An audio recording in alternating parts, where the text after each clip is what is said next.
Welcome back to Hoops HD, everybody. Woohoo! It is September. We are exactly 2 months. It's September 5th. I think we're exactly 2 months from the start of the college basketball season. Here at Hoops HD, we decided to we haven't been doing as much as normal during the off season, but we got to get a little show together here for you. But I'm Yeah, your host, Chad Sherwood. We got, as always, David Griggs over there. yeah, We we've got been Rocco. taking the off season very seriously. We have not been doing. We've been off. We've been seriously off. Yeah. Uh, Seriously off. we got Rocco Miller joining us from Bracketeer.org. And we got Zach Singer joining us, the proud new father. Congratulations, first of all, Zach. Thank you very And much. And I really appreciate the way programming is here. We decided the opening night of the NFL season was exactly the time during the opening night game when everybody wanted to talk about MTE scheduling with Rocco and I. And I couldn't agree more, personally. uh, The It is the NFL. more exciting topic, no It doubt. is. what's the NFL? Yeah, did Oh. that open? That's the MTE in Moncton. That's Oh, the okay. one that Yeah. Rocco is Oh, breaking. So we're good on it, that. it, Well, great. Okay. So, let me turn over to you to start this off here. You wanted to talk some scheduling, and I wanted to throw it over to you to start because you're the one that really called up this Okay. subject for the night. Well, yeah, it's just as more and more schedules come out, I'm becoming more and more irritated at the way a lot of programs, not the power programs, but not even just them, are building their schedules. They want to play 10 home games, they want them all guaranteed. Even the radar teams that we like are scheduling, in my opinion, a few too many non-D1s. The games that I think that most pique our interest and that would serve the sport for the best are the upper level under the radar schools getting to play up against top 40, top 50 teams. And I just figured, well, let's get on the air and talk about this. We have Rocco Miller, who is a scheduling consultant. I know I've asked you In your fact, title before before. we go any further, Griggs, I just want to throw out there, if you're looking for schedules, go to Bracketeer.org because Rocco is the god of schedules at Right. both getting games together and then posting these schedules out there. But go ahead, Yeah. Griggs. I'm sorry. Yeah. What is your title? I mean, thanks, aside Chad. from bracketeer schedule, what is your title, Rocco? I mean, it's essentially a college hoops junkie for all purposes, but Yeah. Okay. the That's what I am foundation too. of everything is the NCAA tournament, right? So you can run with Joe Lunardi's term of bracketologist, which obviously the focus during the season, but scheduling is consuming me throughout the off season. So yeah, so I am Yeah. consulting teams in all 31 leagues. RIP to the Pac-12. We used to have 32, but anyway. Yeah, I think it's become interesting role. Started with COVID, a lot of teams calling, trying to figure out if they can put a game together on the fly. 90+% of those failed, but a few of them actually worked, and that was all the confidence I needed to believe in being able to put games together, whether it's for any kind of game, a series, a neutral court game, an MTE, a bye game. The only thing I do not help with is non-division one games. And as you should not. So Rocco, like so you actively act as a consultant and try and get games together, and you're a good person, in my opinion, to consult with because you have an understanding of many of the different metrics. You certainly have an understanding of what the selection committee values and the kinds of games that can pop out on a profile. The first question I have for you is why isn't everyone listening to you? Because when you look at a lot of these schedules, it's pretty clear that many people are not. Correct. Well, I think the short answer to that is, the first bullet I'll throw at you, David, is 67 new Division One head coaches coming into this year is another new record. That's a record that keeps beating itself. And a lot of games, even though on the surface they sound like a great idea, and if I was actually able to force teams to play games, we would see much better schedules. But job security is paramount with 80% or more of the programs nationwide at all levels. And you can look at each league, whether we start with the NEC or the Big East, doesn't really matter. There's coaches in each of those leagues that feel like they can take more chances, can play bigger games, can afford a few more losses than the rest of their league, where the coaches are like really coaching on a year-to-year basis. Even if they have a 5-year contract, they could easily be gone this year. And so it's the pressure of the sport with it getting bigger and more watched and more popular and now trying to go global, that is putting pressure on each individual coach. And as long as the coaches have final say on who they're going to play or who they're not going to play, this problem's only going to get worse. And many coaches do have the final say. At least it is. I guess the AD technically does, but in a handshake agreement, they're not going to overrule a coach in most circumstances. But Correct. I hear what you're saying, and I actually understand that maybe better than what I let on or realize. I mean, there is a lot of pressure on coaches, and one of the one of the things that they know that they need to do is win, and the kinds of games that are easy to win are not necessarily the kind of games that are intriguing or fun to play or fun to watch. But at the same time, I'll let this. We have two other people here that need to talk to, and we got a lot to get to other than my nonsense. But isn't getting to the tournament a great way to keep your job? And to do that, shouldn't you schedule a little differently than what a lot of schools are choosing to? Absolutely. You know, in my philosophy, 2 cents, watching this game my whole life, like you guys, I think teams get tougher with the tougher schedule. You learn something about your team. You want to, and that's what's, my bread and butter is working with those kind of next 4 or 5 leagues after the Power Five, because they're the ones trying to play Power Five teams, typically being told no, and then needing to play each other. And that's where I think I have the most success in putting games together. You can see here in my backyard, San Francisco, Santa Clara, St. Mary's, all schedule excellent, or very good for their level. Santa Clara's taken on 9 strategic games. Washington State's new to the league here in the West Coast Conference. They're taking on 9 strategic games. So I really think that level is bought in because they know, if things break right, they go 7-2, 8-1 in that many chances. They're going to be on the radar the rest of the year. And then you take down a St. Mary's or a Gonzaga, you can really, solidify yourself. San Francisco a couple of years ago with Todd Golden proved that, safely in as the highest 10 seed. But not everybody's in that kind of position. And it's starting to carry over to the Atlantic 10 and the AAC, and certainly the Mountain West getting 6 in last year. They've kind of been on board for a while. So now we see a new mandate in the Missouri Valley Conference, which I think, it doesn't make sense a lot for like Illinois, Chicago, or Valparaiso, or in Evansville, who are kind of buried at the bottom right now. But for the rest of the league, I love it. They all have to play at least 4 quad 1 or quad 2 games. That's new this year. Very excited about it. The coaches hate it, but I think it's good for everybody else. You can pull up Illinois State's schedule right now, and you're like, wow, they're playing Cornell. That's unusual. And St. Louis, that's a good game. Yeah, really. Like Bradley took a road game at Washington State because of that mandate. Like, there's a lot of cool things happening. We need more leagues to be like the Missouri Valley, and I'm really curious to see what that does to the league as a whole. The league, of course, is determined to get a 2-bid valley every year, and they kind of need to hit a inside straight most seasons to do that. And they're hoping this will produce a little bit more, optimal results for the 2-bid scenario.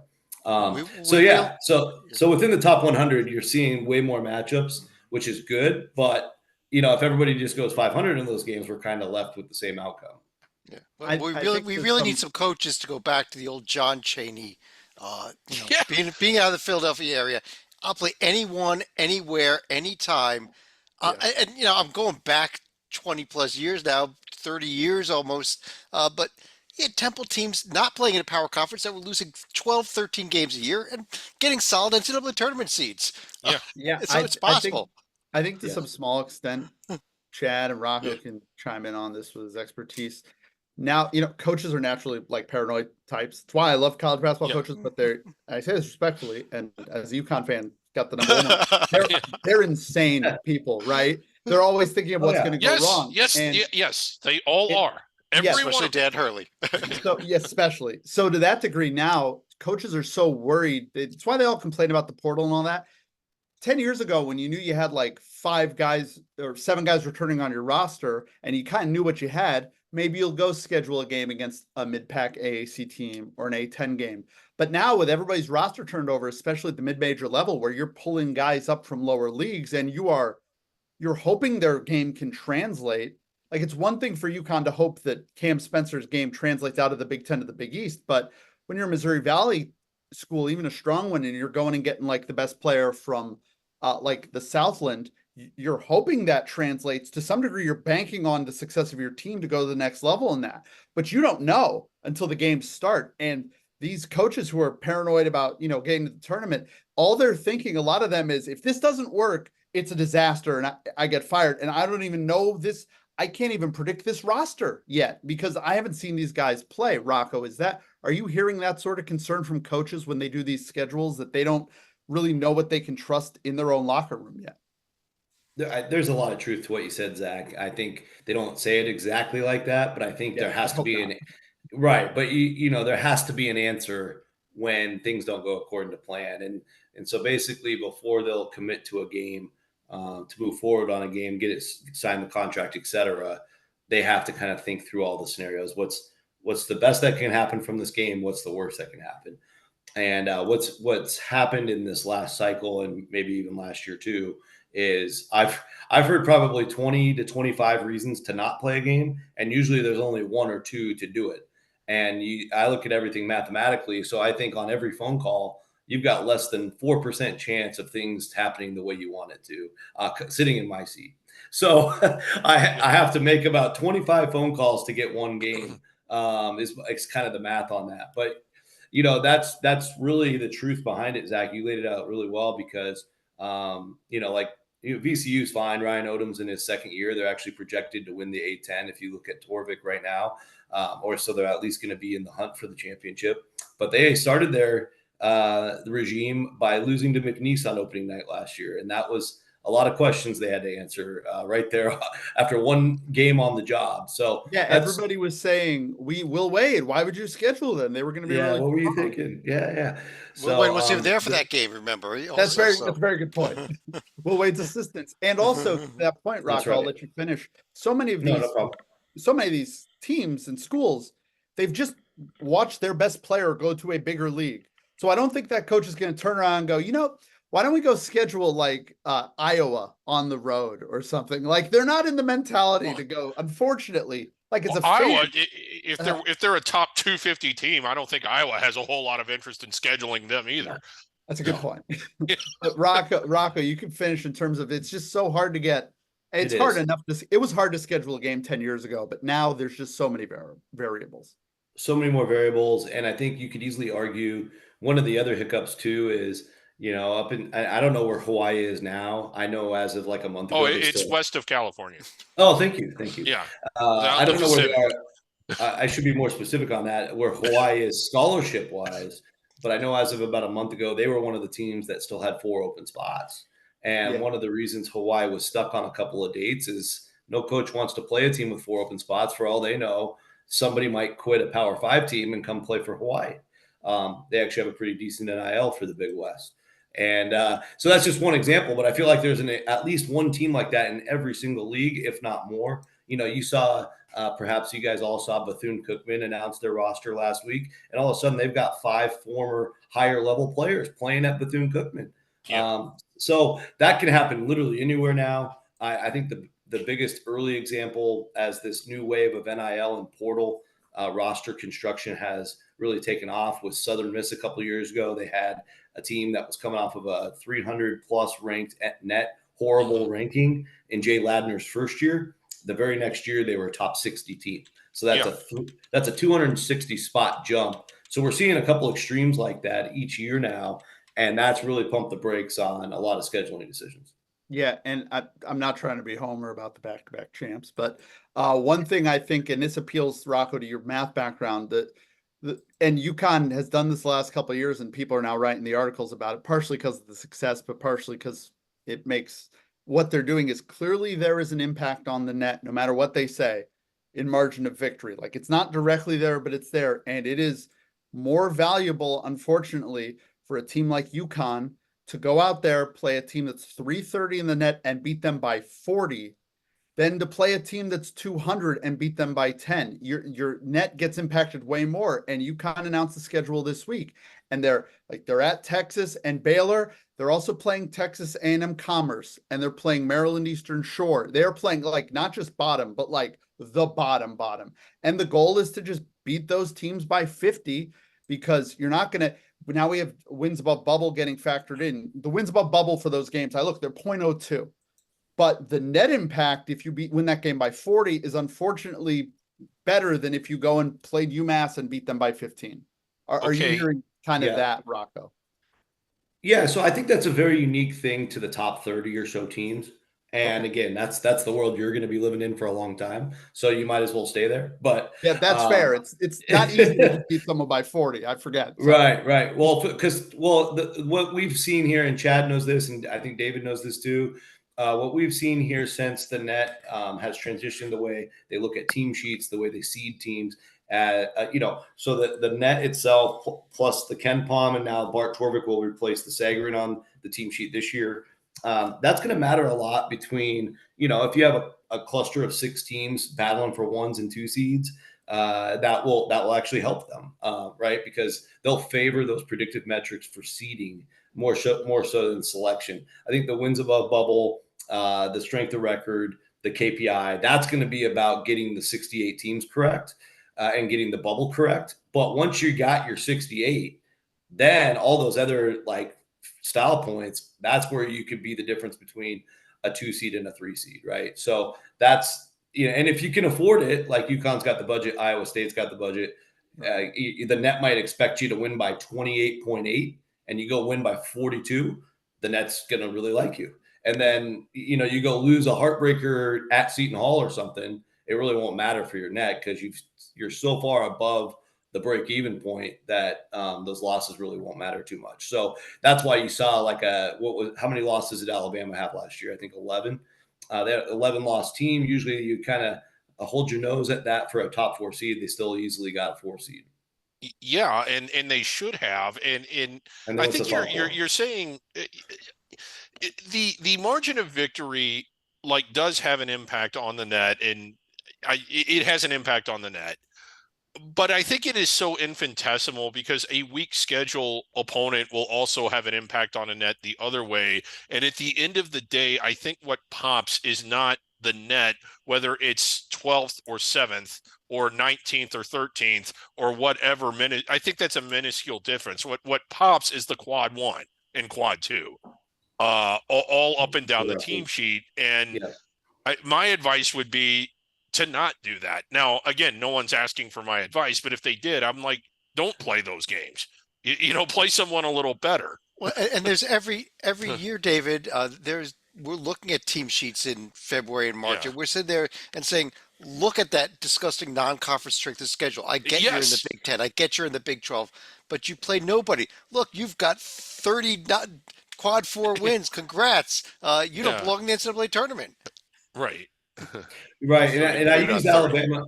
I used Alabama as an example, but they're actually the team that schedules the best. Yeah, they are. And they should have gotten the seed they got. I think that's the one Hard committee gave them. Yeah. They've started 3-4 before and landed in the top 4 seeds to end the year, 3-4 non-conference, because their schedule is just so challenging. And, you see Auburn this year following that model a little bit. They've got a tougher schedule than they've ever had. But again, Bruce Pearl, outside of Nate Oates, like Bruce Pearl, Tom Izzo, Bill Self, those kinds of guys, job security is not an issue. So why not? Why not go get all those games? They do it every year, and that's why. Yeah, I think last year too played a huge role for why Auburn's doing it this year. Last year, through not really, it wasn't the toughness of schedule that you're used to getting from a Bruce Pearl team, and I think he wanted that was more of an anomaly than anything else. Without Rocco trying to have you speak out of turn, I'm fascinated this year to see what Washington State and Oregon State do. It's their first year, they're in the West Coast Conference now. Oregon State has not posted a schedule yet. They're playing at North Texas in terms of a schedule. We don't know they're out of conference other than Oregon State's in the Diamond Head Classic and they're playing at North Texas. Washington State's is out. I'm very interested to see how those two handle a life. I don't know even where to place them in the West Coast Conference. Washington State, obviously they lost a great coach. They've got a new coach in. Like, what is their talent level now? Are they still a big fish going into a small pond? Are they a middle of the pack West Coast Conference team for both of these? So, because they have to, their coaching staff has to figure that out. They are. Their coaching staff has the schedule based on what they think they are, and that's going to be fascinating for me to see what Oregon State does. Well, that's a free plug. Thank you, Zach. You can bracketeer.org just launched the WCC schedule page 2 days ago, so you can get a sneak peek on the WCC link there under non-conference schedules.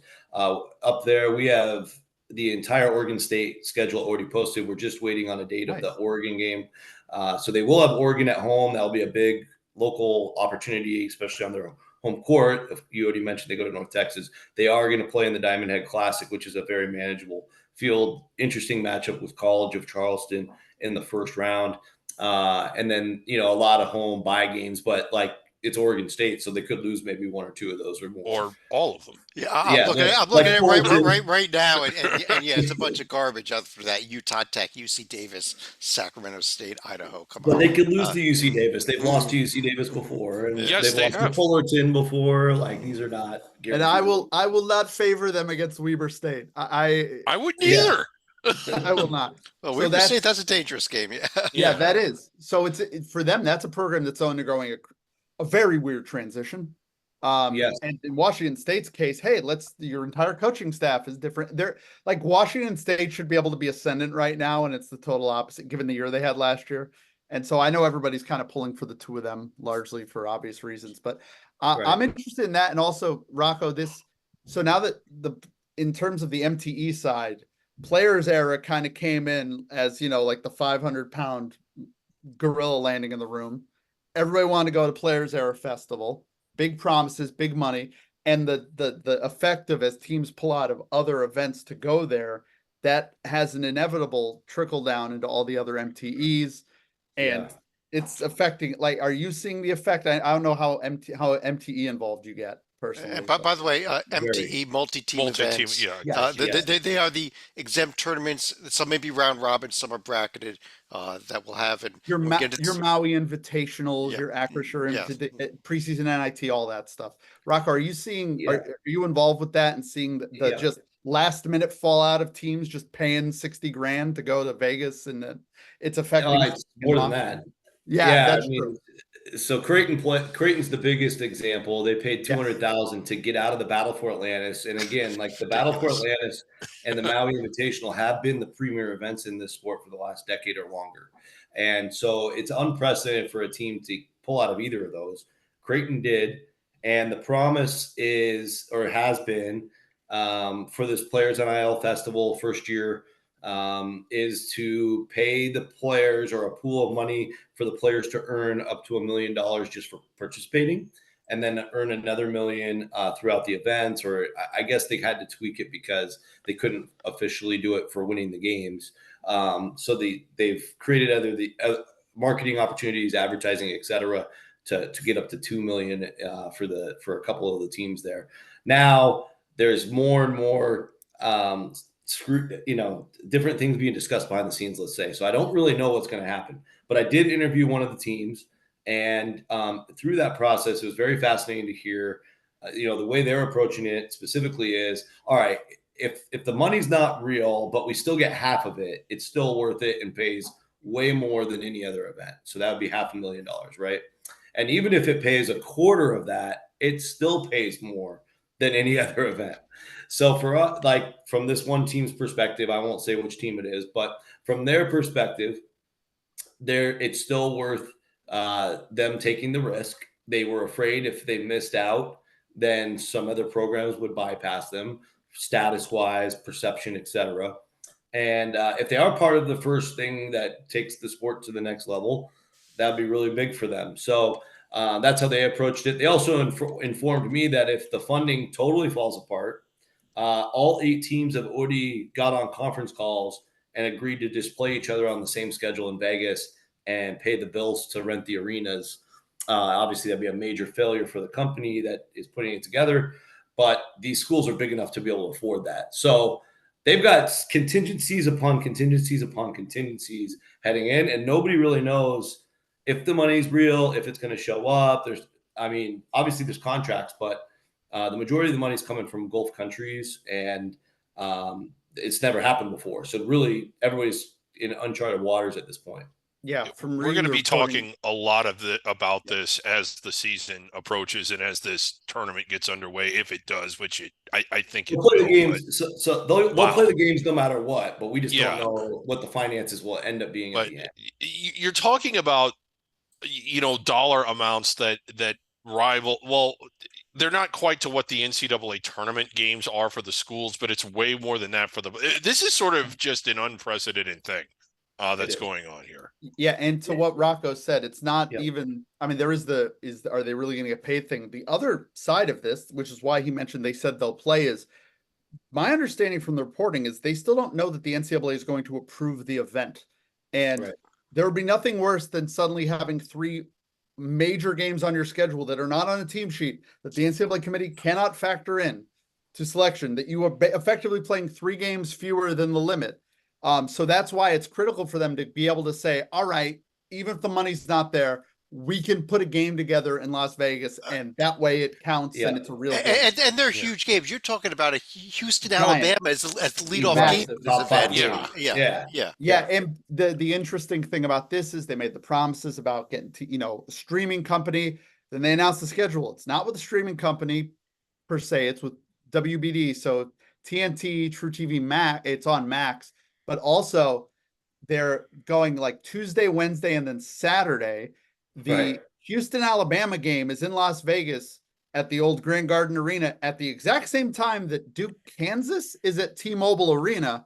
And if they're doing Tuesday, Wednesday, Saturday, that tells you that my read of the situation is they went to try and get a streaming deal. They couldn't get the deal they wanted for the amount or the time. They went to TV. And if they're doing Tuesday, Wednesday, Saturday, they were not exactly getting the pick of the litter. This feels like they were told by Warner Brothers, who has NBA and NHL, this is what we've got. If you want it, you've got to do it on these days. So in Yeah. that regard, it's a mess. It is Thanksgiving week, Tuesday, Wednesday, Yes.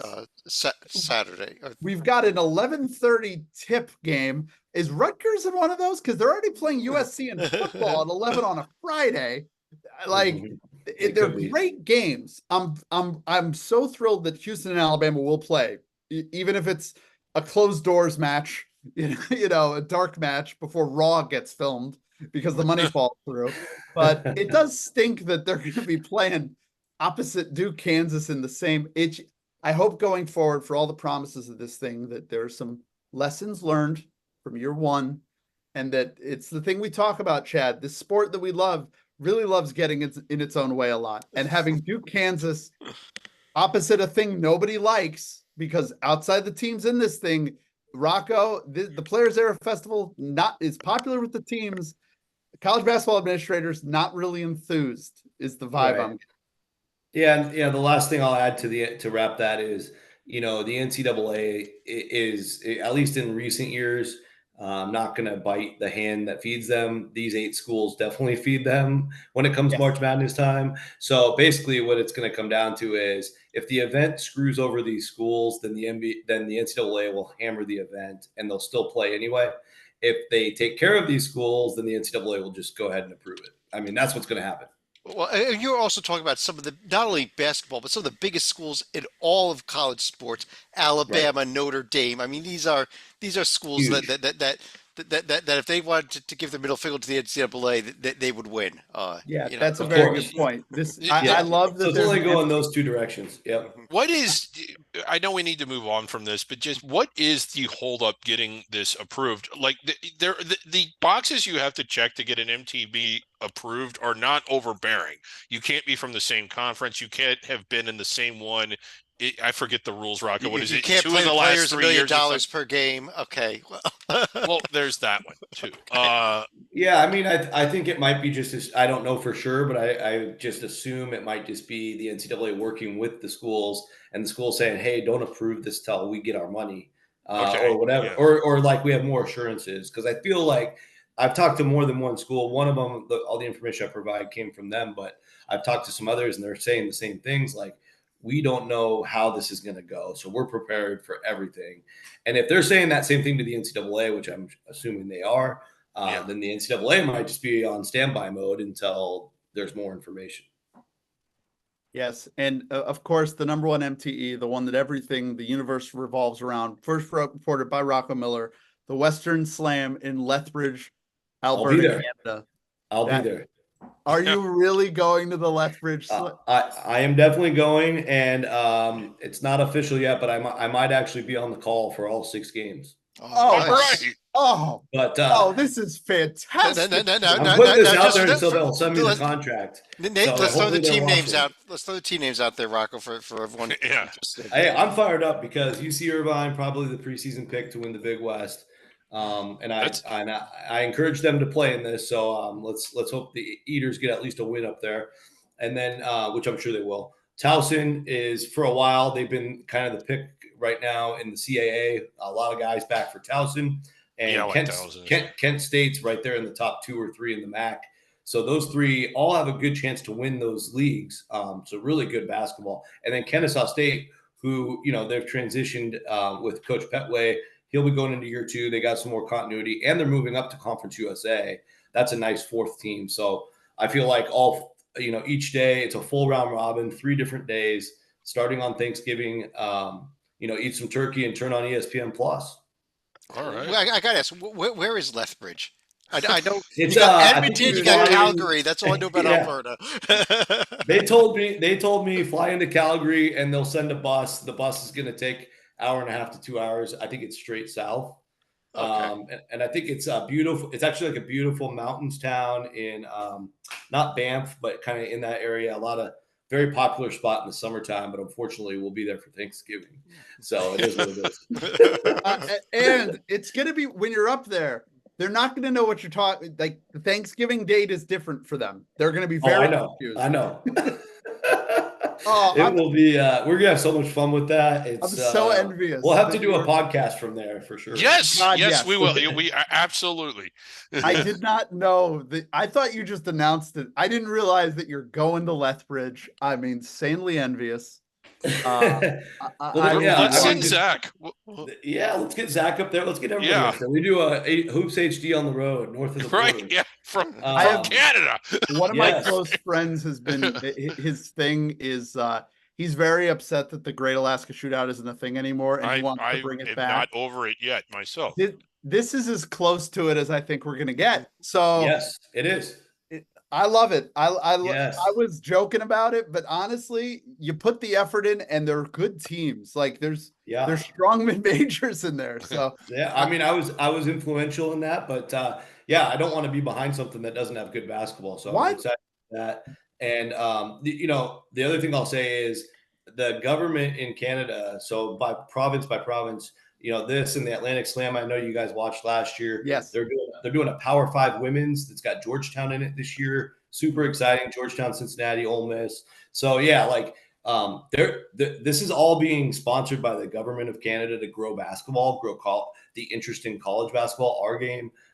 It's really, really cool because most of these other destination tournaments, whether you go to the Caribbean or Maui or wherever, not Maui's a bad example, but a lot of these destination tournaments, Jamaica Classic, whatever, we've seen all these forever. Yeah. Usually it's usually expensive to play. You have to put a commitment to it. You go pay yourself and you get down there and you treat your donors and whatnot. Canada's doing the opposite thing. They're paying teams to come up there. They know it's cold. They know it's Thanksgiving time. Nobody wants to go up there if they don't have to. So they're really trying hard, and they're picking these specific communities. Lethbridge in Alberta and Moncton in New Brunswick are 2 with good arenas to get those specific communities interested in college basketball. And also I know a prep Laval tournament. had one last year, which is where the AHL affiliate of the Canadiens is. It's basically in Montreal, but it's a newer arena. I think nice. it's interesting how they're moving them around too. I like the Alberta. Rocco, thank you for explaining it. Now I understand it, because I just see Lethbridge, Alberta, and I don't understand what's going on. Oh, yeah. I'm like, we're gonna have to do a good pregame. We're gonna have to do some really good pregame shows. Yeah. Like the morning of the game, so people understand what's going on. Please be like Thanksgiving morning. You don't want to see your family. Yes. You know what you want to see?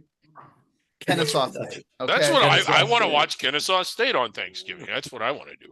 That's Well, right. that's great, Rocco. And the stuff that you do, it's folks don't realize, like, This is how the sausage is made, so to speak, and I'm very envious. You're kind of doing my dream job there of just, but it's like it's hard work because you got to get for the 100 games you put together. There's probably a 5,000 that you can't, and Right.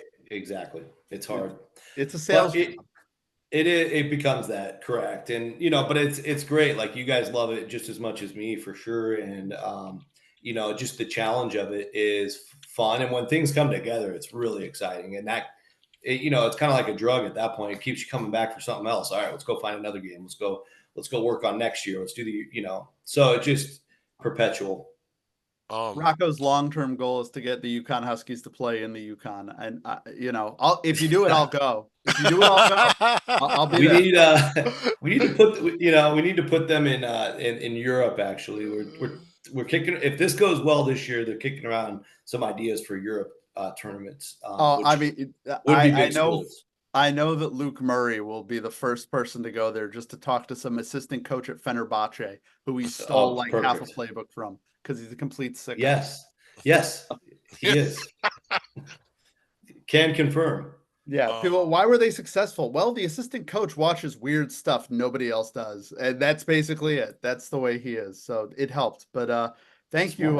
That's the MTE and the non-conference stuff. It's kind of the time of year where really that's all the news we get because you're still at Rocco. What are we at? Probably. I know the D1 DACA guys track. What are we at? Probably 80% of schools have announced.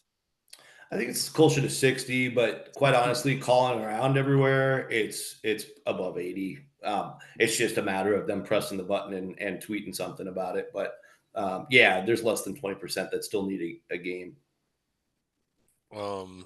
So kind of looking at this at a more macro level, I think that college basketball needs or could really benefit from the kinds of games that schools don't want to schedule. And there's millions of them, Houston in Texas. We had wanted that certainly since Houston started coming up in the world, and even more and more recently. Last year we got it. I don't see how anybody that had anything to do with either of those two games could not conclude that it was an awesome experience. So of course it might be 20 years before we get to see it again. That's just one example. Kansas did play Wichita last year. It's the first time I remember them doing it in forever. But there's types of games like there's the games that we watch, which is all of them, even the bad ones. There's the kind of games that the big fans, like the diehard fans, will watch their own team play, or the casual fans. But then there's the games that transcend it, the rivalry games, the NCAA tournament. What I say is your wife's college roommate doesn't like basketball, but they would be excited about this particular game or event. And that's what needs to be scheduled more of, and that's what we don't see enough of. It seems like we see less and less of that. Like, why the hell are Houston and Texas not going to play anymore? It's asinine. And you see on the women's side, which is experiencing all this explosive growth, like they're they're going out of their way. They're scheduling showcase games. Yeah. There's a huge event this year. I think actually they just moved the Jimmy V Women's, I believe, or it's a breast cancer benefit one. They're doing a huge event at Barclays Center. In women's basketball, the big showcase games for the last 10 or 20 years, they've played them, but they've really, still been on campus this year. And last year, the Ally Classic was huge in Charlotte. Absolutely. They sold out the Spectrum Center because, it's better basketball than watching the freaking Hornets. This year they had success because they broke through that mentality of, oh, well, can you really sell out a non-conference women's game in the regular season? Yes, in a big NBA arena. Yes, you can. And now they're putting UConn, Iowa will be in Brooklyn, and there's another game in the doubleheader that I can't remember, but the women's side is starting to move to the big non-conference games in the big venues. I do hope they still keep some of them home and homes on campus. That's my biggest gripe, is that, like, especially as a season ticket holder, like, I'm thrilled UConn gets Baylor at home.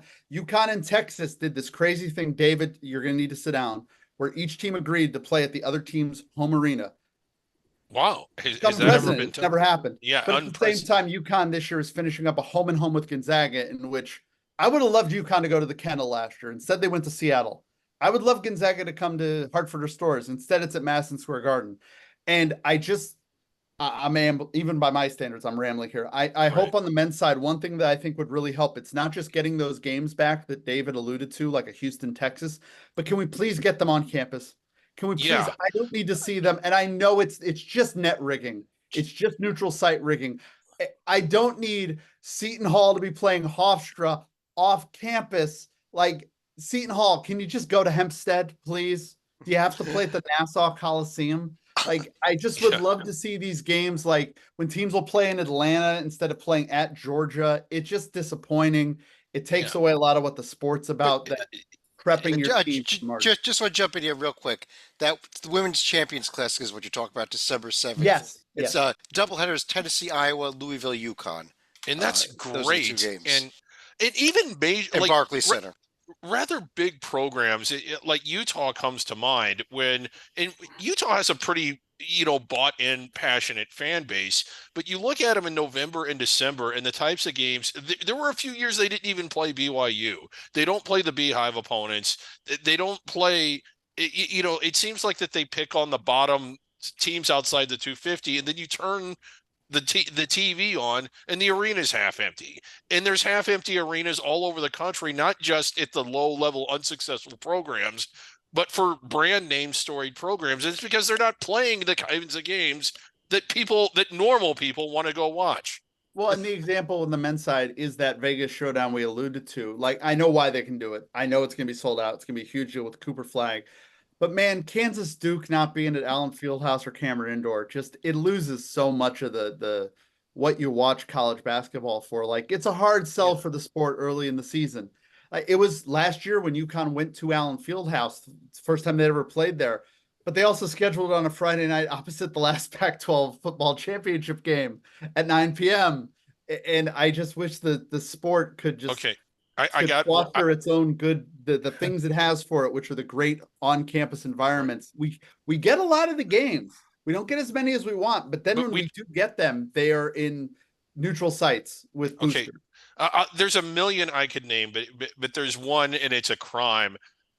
Duke and Maryland. Rocco, why can't you have Duke and Maryland schedule each other? That's probably more on Duke, from what I understand. It is.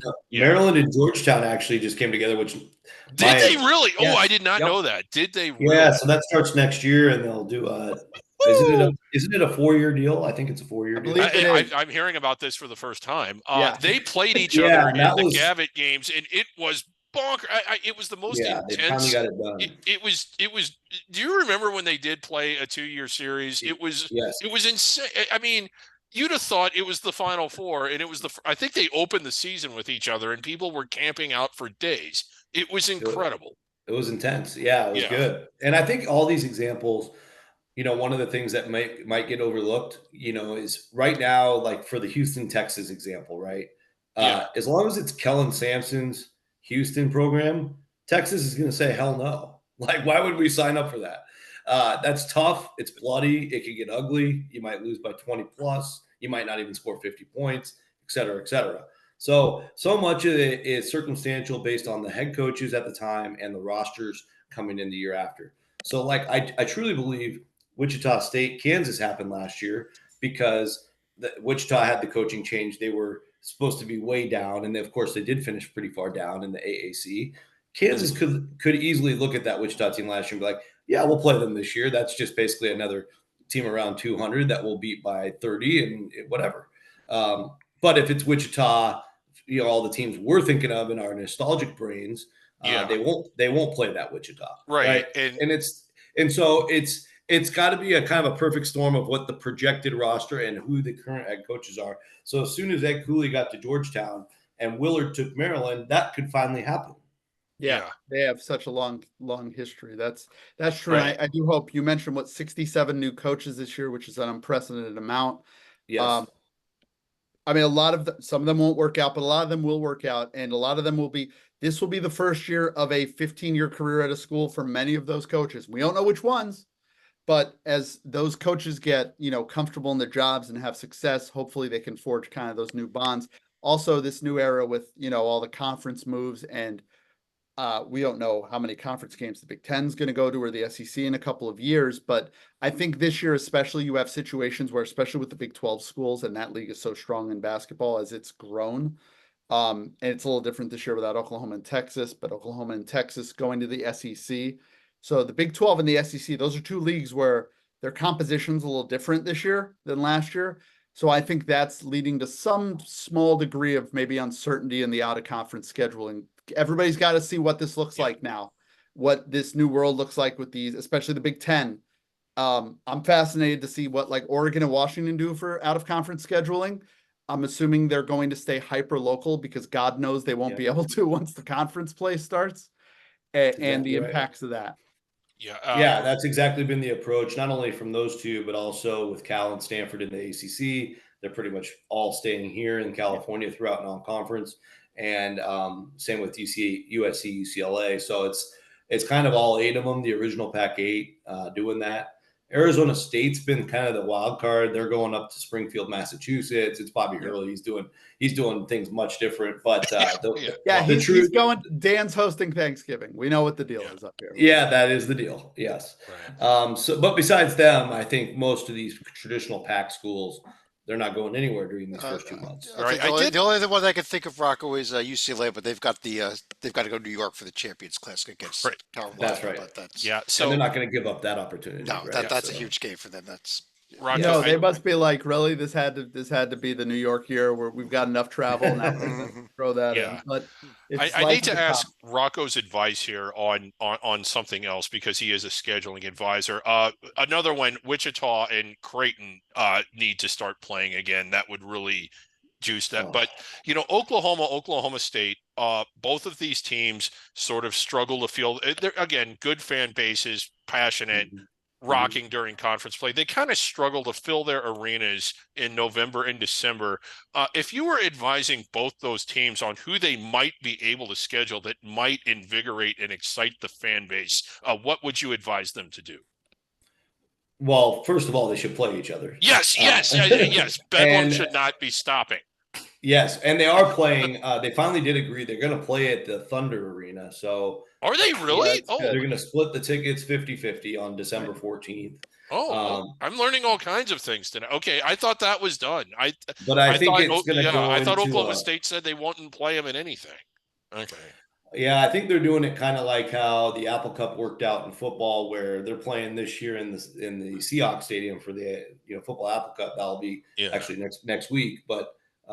They're doing it. The model is then it goes into a home and home. I think that's where Oklahoma State's heading. But the good news is they are playing, because I know in football they're not, and that was a huge story. So I think that's number one answer. But of course, I want to see them play Oral Roberts in Tulsa. Of course, But no, I was getting it. And I didn't realize they were playing one, and I've been, like I said, I've been off this summer. I'm very happy to hear that. Yeah, it's amazing. I'm glad you got refreshed. Yeah, bracketeer.org. It's amazing how like everybody's got to try and save face on this. Like, God forbid Oklahoma State got an extra home game. No, Washington's Apple Cup. No, we have to have a neutral site game first. Like, this is like we're at the DMZ here, and everyone's going to the little blue house. Like, we're gonna if Oklahoma let Oklahoma State have an extra home game, you'll be fine. No, all right. Well, at least this works. So as long as they're going to go back to home and homes after this, that's good news to me. Rocco, unless David, you had other questions, I'm a little curious, but like when I go through the list and you see so many of these schools hosting MTEs, what kind of goes into a school's decision to host an MTE? Like Montana State's hosting one, Montana's hosting one, South Alabama, St. Louis. Like it's, in some places you could say, oh, they can sell the travel. I love Bozeman, and I'm a winter guy, but like, Rocco, what tends to go into a school's decision to say, yes, we're going to put together this massive organizational lift for us to get 3 MTE teams to come to us? Yeah, so Montana State actually represent kind of a larger chunk of those non-power, middle of the pack in 1 through 368, right? Really tough to get to locations, and that means every year it's a challenge schedule-wise to get home games in general. So if they can do their own MTE, then boom, there's 3 home games in one swoop. So they go and tell the AD, hey, we'd love to host a tournament. Montana, by the way, has now done it, I think, 6 straight years. And this will be like year 2 or year 3 for Montana State. They're up against the same challenge. And so, like, you have to play, whatever, 13 non-conference games. The only way you're going to get half of those at home in their mind, and maybe realistically, is by hosting a tournament. Get 2-3 baked in right there in 1 week. And then you can feel a little better about taking another couple of road games on to fill the schedule. And I know it's annoying for their fans and even maybe, their administration to just fill all those, if they go to 4 non-Division I games, nobody wants to go to those games, even if they live up in these rural places. Yeah. And I saw like Tarleton was trying to host one. It didn't work out for them, but there's a lot of those. And that's why Brown, for example, they're hosting one all weekend long with Sacred Heart, Holy Cross, New Hampshire. I mean, it's happening like that all over. I don't necessarily like it, but I get it for those types of schools because they may only have like 1 or 2 Division I home games total. There is another reason, Rocco, that you might have been getting to this, but in order to play the full 31, you have to be in an MTV of some sort. And Of course, and why would you go to Brown to play in an MTV? Well, if you don't, you only get 29. So that's right. Yeah. So you can either do a 2 game or a 3 game. So it's called the 28 plus 3, which gets you to 31, or the 29 plus 2 to get to 31. And surprisingly, even with all that there's a frustrating amount of schools still not playing one at all, going to only play 29. Like I looked at Columbia last year, they only played 27 games. It just blows your mind. And That's the Ivy League teams tend to be the ones that may do that more than others, though. Just right. Which you can understand at Columbia, but I mean, a place like John Dunn at Marist, I don't think he's played in an MTE in over 8 years. He just doesn't play in them. He just won't play in them. He refuses to. I call once a year, and that's it. So same answer.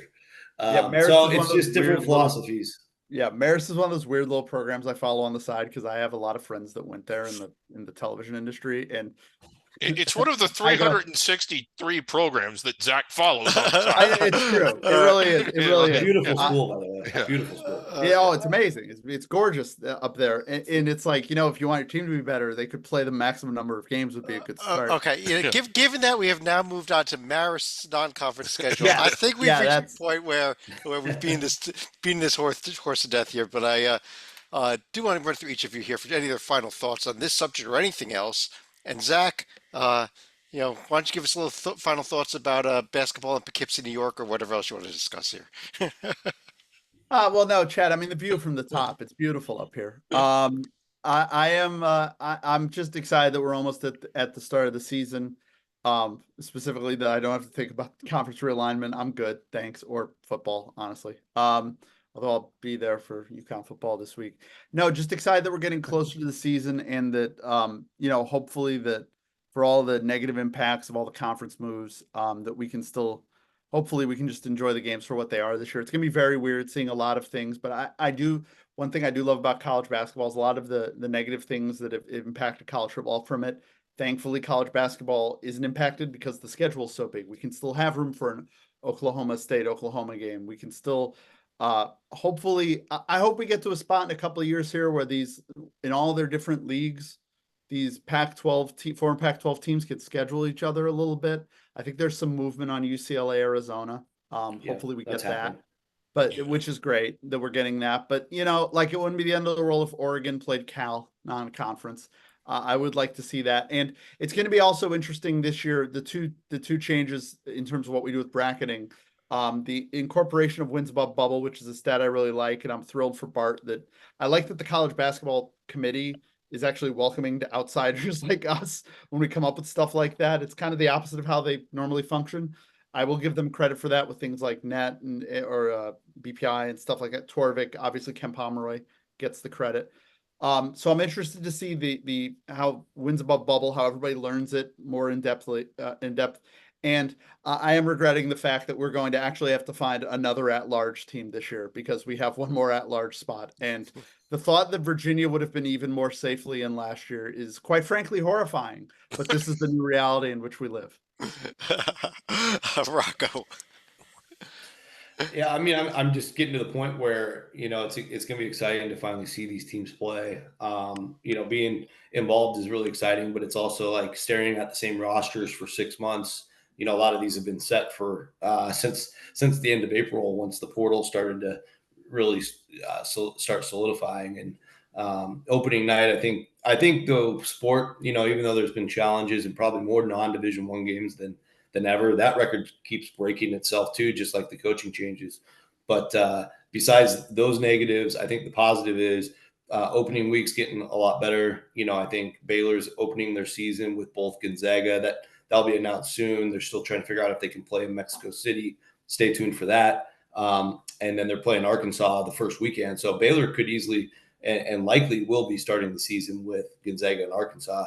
Scott Drew's a guy we should have mentioned earlier as never afraid to play anybody. So, on the highest level, there'll be some big games like that. But I even, where I might land on that night, like the Pentagon, they'll have some awesome games with St. Louis in Josh Schertz's debut playing a really good Santa Clara team that I'm very familiar with.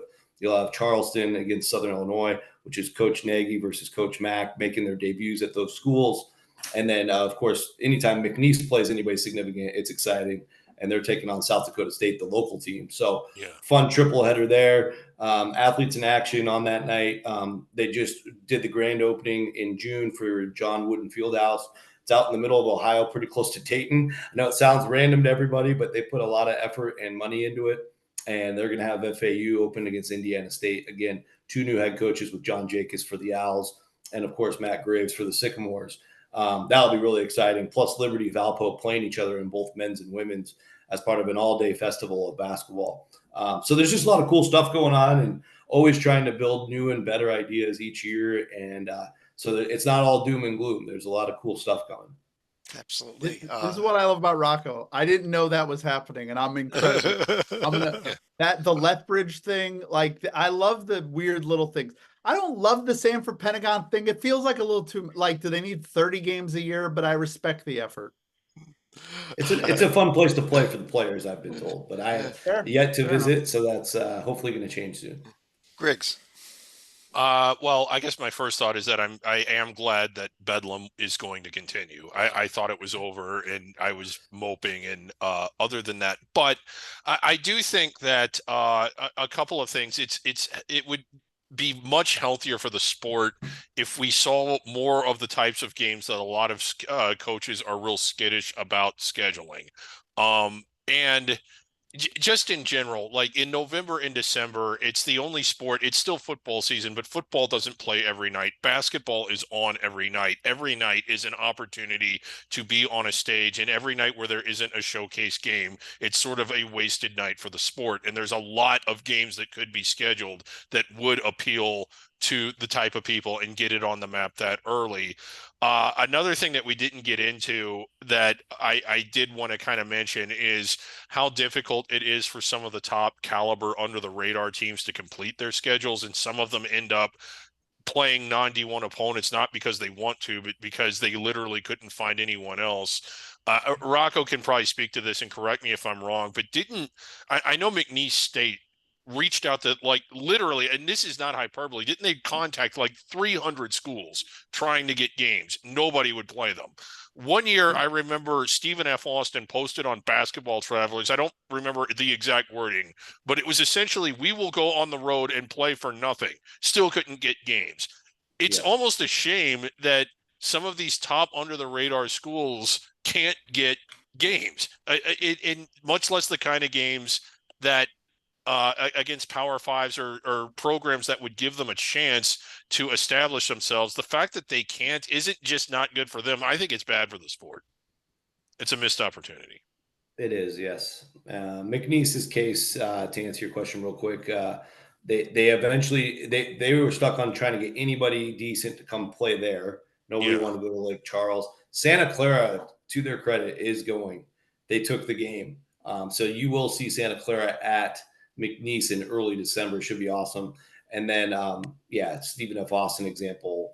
And that was a few years ago. Yeah. Last year, it was actually Princeton did the same thing, and they went to St. Joe's for free and beat them. Yeah. Yeah, you know, as long as the Mississippi University for Women men's program is available for McNeese, you know, I'll be fine. On that note, I do want to thank everyone for joining us. Keep an eye on the website, by the way. Our season previews content is just starting to go up over the course of the next 2 months. There's going to be a lot of stuff going up there. I think John Titel's already begun his interviews. Uh, and we Yes. got a lot more content coming up. Some of the old stuff from last year is going to start disappearing off out of the next few weeks here. Uh, Even more importantly, if you want to keep up to date on the scheduling, I hate to do this, Griggs, but don't go to hoopshd.com. Go to Yeah, go to bracketeer.org. Bracketeer. I'm promoting against our website, but for the website to go to for scheduling, and make sure you follow Rocco on Twitter as well. But on behalf of Griggs, Rocco Miller, Zach Singer, and all those UConn fans that are cheering for having joined the Big 12. Oh, wait, never. All right. All Uh, right. All right. That's Thank- just back champs. That's fine. I'll make it. I'll make it. I'm Chad Sherwood. Thanks for joining everybody. We will talk to you again probably in a couple of weeks here.